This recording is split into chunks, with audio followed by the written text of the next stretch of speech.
Chapter 20 of Brewster's Millions by George Barr McCutcheon. Recording is in the public domain. Chapter 20 Le Roi s'amuse. If Montgomery Brewster had had any misgivings about his ability to dispose of the balance of his fortune, they were dispelled very soon after his party landed in the Riviera. On the pretext that the yacht required a thorough house cleaning, Brewster transferred his guests to the hotel of a fascinating village, which was near the sea and yet quite out of the world. The place was nearly empty at the time, and the proprietor wept tears of joy when Monty engaged for his party the entire first floor of the house, with balconies overlooking the blue Mediterranean, and a separate dining room and salon. Extra servants were summoned, and the Brewster livery was soon a familiar sight about the village. The protests of Peggy and the others were only silenced when Monty threatened to rent a villa and go to housekeeping. The town quickly took on the appearance of entertaining a royal visitor, and a number of shops were kept open longer than usual, in the hope that their owners might catch some of the American's money. One morning Philippe, the hotel proprietor, was trying to impress Brewster with a gesticulatory description of the glories of the Bataille des Fleurs. It seemed quite impossible to express the extent of his regret that the party had not arrived in time to see it. "This is quite another place at that time," he said ecstatically. "C'est magnifique! C'est superbe! If monsieur had only seen it!" "Why not have another all to ourselves?" asked Monty, but the suggestion was not taken seriously. Nevertheless, the young American and his host were in secret session for the rest of the morning, and when the result was announced at luncheon, there was general consternation. It appeared that 10 days later occurred the fête day of some minor saint who had not for years been accorded the honor of a celebration. Monty proposed to revive the custom by arranging a second carnival. "You might just as well not come to the Riviera at all," he explained, "if you can't see a carnival. It's a simple matter, really. I offer one price for the best decorated carriage and another to the handsomest lady. Then everyone puts on a domino and a mask, throws confetti at everyone else, and there you are." "I suppose you will have the confetti made of 1,000-franc notes and offer a house and lot as a prize." And Bragdon feared that his sarcasm was almost insulting. "Really, Monty, the scheme is ridiculous," said DeMille. "The police won't allow it." "Won't they, though?" said Monty, exultantly. "The chief happens to be Philippe's brother-in-law, and we had him on the telephone. He wouldn't listen to the scheme until we agreed to make him grand marshal of the parade. Then he promised the cooperation of the entire force, and hoped to interest his colleague, the chief of the fire department." "The parade will consist of 2 gendarmes and the Brewster party in carriages," laughed Mrs. Dan. "Do you expect us to go before or after the bakery carts?" "We review the procession from the hotel," said Monty. "You needn't worry about the fête. It's going to be great. Why, an Irishman isn't fonder of marching than these people are of having a carnival." The men in the party went into executive session as soon as Monty had gone to interview the local authorities, and seriously considered taking measures to subdue their host's eccentricities. But the humor of the scheme appealed to them too forcibly, and almost before they knew it, they were making plans for the carnival. "Of course, we can't let him do it, but it would be sport," said Subway Smith. "Think of a cakewalk between gendarmes and blanchiseuses." "I always feel devilish the moment I get a mask on," said Vanderpool. "And you know, by Jove, I haven't felt that way for years." "That settles it then," said DeMille. "Monty would call it off himself if he knew how it would affect Reggie." Monty returned with the announcement that the mayor of the town would declare a holiday if the American could see his way to pay for the repairs on the mairie roof. A circus, which was traveling in the neighborhood, was guaranteed expenses if it would stop over and occupy the square in front of the Hotel de Ville. Brewster's enthusiasm was such that no one could resist helping him, and for nearly a week his friends were occupied in superintending the erection of triumphal arches and encouraging the shopkeepers to do their best. Although the scheme had been conceived in the spirit of a lark, it was not so received by the townspeople. They were quite serious in the matter. The railroad officials sent advertisements broadcast, and the local curé called to thank Brewster for resurrecting, as it were, the obscure saint. The expression of his gratitude was so mingled with flattery and appeal that Monty could not overlook the hint that a new altarpiece had long been needed. The great day finally arrived, and no carnival would have been more bizarre or more successful. The morning was devoted to athletics and the side shows. The pompiers won the tug of war, and the people marveled when Monty duplicated the feats of the strong man in the circus. DeMille was called upon for a speech, but only knowing 10 words of French, he graciously retired in favor of the mayor, and that pompous little man made the most of a rare opportunity. References to Franklin and Lafayette were so frequent that Subway Smith intimated that a rubber stamp must have been used in writing the address. The parade took place in the afternoon, and proved quite the feature of the day. The question of precedence nearly overturned Monty's plans, but the chief of police was finally made to see that if he were to be chief marshal it was only fair that the pompiers should march ahead of the gendarmes. The crew of the Flitter made a wonderful showing. It was led by the yacht's band, which fairly outdid Sousa in noise, though it was less unanimous in the matter of time. All the fiacres came at the end, but there were so many of them, and the line of march was so short, that at times they were really leading the processional despite the gallant efforts of the Grand Marshal.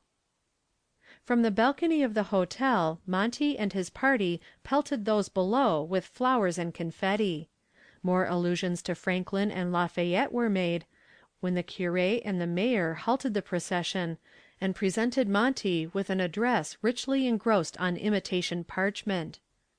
Then the school children sang, and the crowd dispersed to meet again in the evening. At 8 o'clock Brewster presided over a large banquet, and numbered among his guests every one of distinction in the town. The wives were also invited, and Franklin and Lafayette were again alluded to.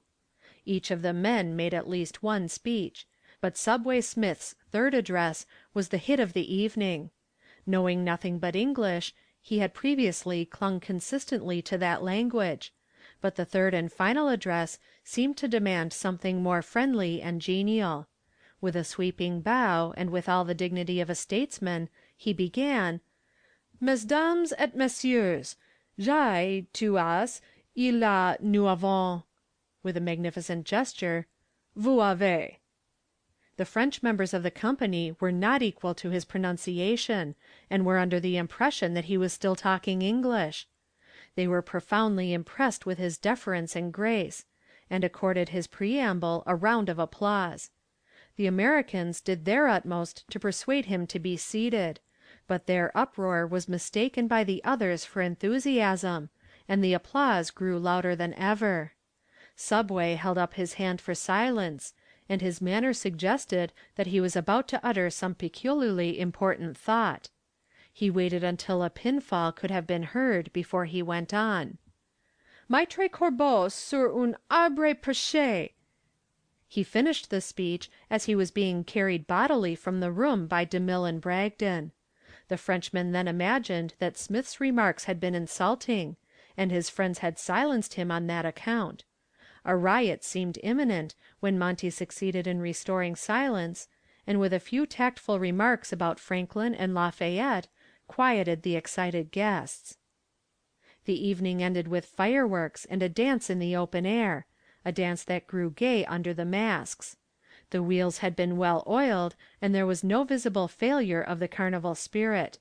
To Brewster it seemed a mad game, and he found it less easy to play a part behind the foolish mask than he expected.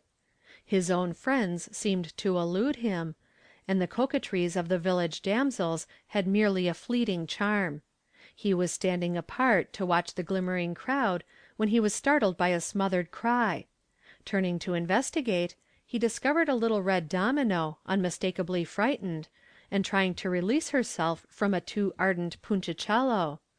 Monty's arrival prevented him from tearing off the girl's mask, and gave him an entirely new conception of the strenuous life. He arose fuming and sputtering, but he was taken in hand by the crowd and whirled from one to another in whimsical mockery. Meantime Monty, unconscious that his mask had dropped during the encounter, was astonished to feel the little hand of the red domino on his arm, and to hear a voice not at all unfamiliar to his ear. "Monty, you are a dear. I love you for that. You looked like a Greek athlete. Do you know, it was foolish, but I really was frightened." "Child, how could it have happened?" he whispered, leading her away. "Fancy my little Peggy with no one to look after her. What a beast I was to trust you to Pettingill. I might have known the chump would have been knocked out by all this color." He stopped to look down at her, and a light came into his eyes. "Little Peggy in the great world," he smiled. "You are not fit. You need just me." But Mrs. Valentine had seen him as he stood revealed, and came up in search of Peggy. It was almost morning, she told her, and quite time to go back to the hotel and sleep. So in Bragdon's charge they wandered off, a bit reluctantly, a bit lingeringly. It was not until Monty was summoned to rescue Reggie Vanderpool from the stern arm of the law that he discovered the identity of Punchinello. Manifestly he had not been in a condition to recognize his assailant, and a subsequent disagreement had driven the first out of his head. The poor boy was sadly bruised about the face, and his arrest had probably saved him from worse punishment. "I told you I couldn't wear a mask," he explained ruefully as Monty led him home. "But how could I know that he could hear me all the time?" The day after the carnival, Brewster drove his guests over to Monte Carlo. He meant to stay only long enough to try his luck at the tables, and lose enough to make up for the days at sea when his purse was necessarily idle. Swearengen Jones was forgotten, and soon after his arrival he began to plunge. At first he lost heavily, and it was with difficulty that he concealed his joy. Peggy Gray was watching him, and in whispers implored him to stop, but Mrs. Dan excitedly urged him to continue until his luck changed. To the girl's chagrin, it was the more reckless advice that he followed. In so desperate a situation, he felt that he could not stop, but his luck turned too soon. "I can't afford to give up," he said miserably to himself after a time. "I'm already a winner by $5,000, and I must at least get rid of that." Brewster became the center of interest to those who were not playing, and people marveled at his luck. They quite misunderstood his eagerness, and the flushed, anxious look with which he followed each spin of the wheel. He had chosen a seat beside an English duchess, whose practice it was to appropriate the winnings of the more inexperienced players, and he was aware that many of his gold pieces were being deliberately stolen. Here he thought was at least a helping hand, and he was on the point of moving his stack toward her side when DeMille interfered. He had watched the Duchess, and had called the croupier's attention to her neat little method. But that austere individual silenced him by saying in surprise, "Mais c'est Madame la Duchesse, que voulez-vous?" Not to be downed so easily, DeMille watched the play from behind Monty's chair and cautioned his friend at the first opportunity.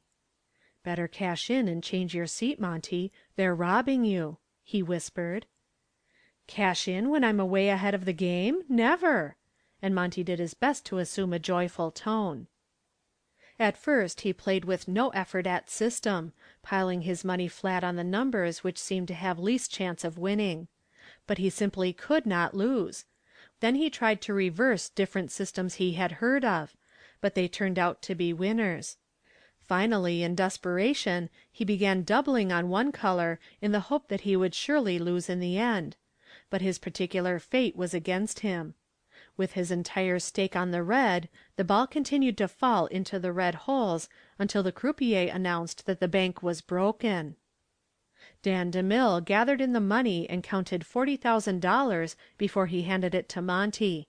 His friends were overjoyed when he left the table, and wondered why he looked so downhearted. Inwardly he berated himself for not taking Peggy's advice.